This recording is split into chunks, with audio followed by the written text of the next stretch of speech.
Hello guys, আসসালামু আলাইকুম। আমি রিপন আপনাদেরকে দেখাবো আজকে শুক্রবার, এখন বাজে রাত 1টা। আমাকে কোনো ঘুম ধরতেছে না, তো ভাবলাম যে একটু কী কাজ করা যায় ভাবতে ভাবতে ভাবলাম যে আমার যেগুলো বই ছিঁড়ে গেছে, এই বইগুলো একটু আঠামারি নেই। তা যাই হোক, দেখুন আমি আঠা মারার পর আমার হাতের অবস্থা অনেক খারাপ হয়ে যাচ্ছিলো। দেখুন পুরো ব্লগটি আগে দেখুন মনোযোগ সহকারে।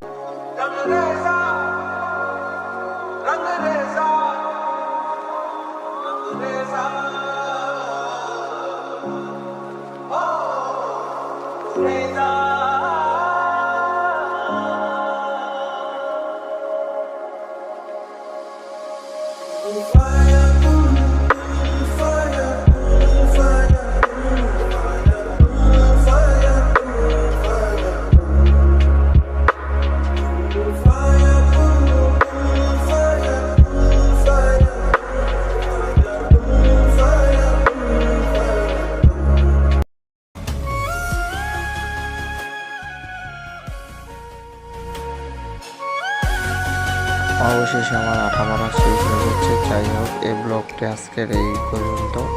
গাইজ, ভালো লাগলে চ্যানেলটি সাবস্ক্রাইব করবেন এবং পাশে ফলো আইকনটি বাজিয়ে রাখবেন।